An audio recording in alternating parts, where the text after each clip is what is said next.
ലോകേഷ് കനകരാജിൻ്റെ ഒരു ഇൻ്റർവ്യൂവിൽ നമ്മൾ പറഞ്ഞു കേട്ട ഒരു സിനിമാറ്റിക് ടേമാണ് Easter egg. So what is Easter egg in film making? Let's talk cinema.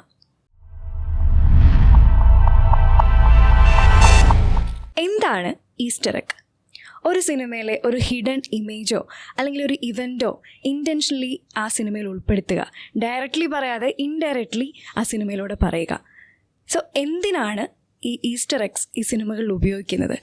നമ്മുടെ ഫാൻസിന് ആൻറ്റിസിപ്പേഷൻ ക്രിയേറ്റ് ചെയ്യാനോ, അല്ലെങ്കിൽ ഒരു മിസ്റ്ററി അല്ലെങ്കിൽ ഒരു ഫണ്ണായിട്ടുള്ളൊരു എലമെൻറ്റ് അല്ലെങ്കിൽ ഹ്യൂമർ കൊണ്ടുവരാനോ, പിന്നെ പല പല യൂണിവേഴ്സിലുള്ള ക്യാരക്ടേഴ്സിനെ ഒരു സിനിമാറ്റിക് യൂണിവേഴ്സിലേക്ക് കൊണ്ടുവരാനാണ് ഈ ഈസ്റ്റർ എഗ് ഉപയോഗിക്കുന്നത്.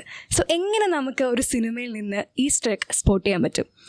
നമ്മൾ ഒരു ഡയറക്ടറിൻ്റെ ഡയറക്ടോറിയൽ സ്റ്റൈല് മനസ്സിലാക്കുകയാണെങ്കിൽ അങ്ങനെ മനസ്സിലാക്കാം. പിന്നെ ആ ഒരു ബാക്ക്ഗ്രൗണ്ട് നല്ല രീതിയിൽ ഒബ്സർവ് ചെയ്യുക, പിന്നെ റീവാച്ച് ചെയ്യുക ആ ഒരു സിനിമ. സോ നമുക്ക് എക്സാമ്പിൾ പറയുകയാണെങ്കിൽ ലോകേഷ് കനകരാജിൻ്റെ കൈദി സിനിമ, അതിൽ ലോറിയിൽ ബിജു എന്ന ക്യാരക്ടർ പോകുമ്പോൾ വിക്രത്തിൻ്റെ കഥ പാരലലി പോകുന്നുണ്ട്. അതേപോലെ വിക്രം സിനിമ വരുമ്പോൾ ഈ ഒരു ക്യാരക്ടറിനെയും നമുക്കിതിൽ കാണാൻ പറ്റും. അതേപോലെ Marvel cinematic universe, star wars, Disney films, ഇവിടെയെല്ലാം തന്നെ ആ ഒരു ഈസ്റ്റർ എഗ്സിൻ്റെ എക്സാമ്പിൾസ് ഉണ്ട്. ഇപ്പോൾ MCU തന്നെ ഫാൻറ്റാസ്റ്റിക് ഫോറിൻ്റെ ആ ഒരുപാട് ക്യാരക്ടേഴ്സിനെ ഈ ഒരു യൂണിവേഴ്സിലേക്ക് ആക്കാനുള്ള പരിപാടിയിലാണ്. സോ നമുക്ക് ഇനി സിനിമകൾ വാച്ച് ചെയ്യുമ്പോൾ ഈസ്റ്റർ എഗ് എന്താണെന്നുള്ളത് ഒന്ന് ഒബ്സർവ് ചെയ്യുക.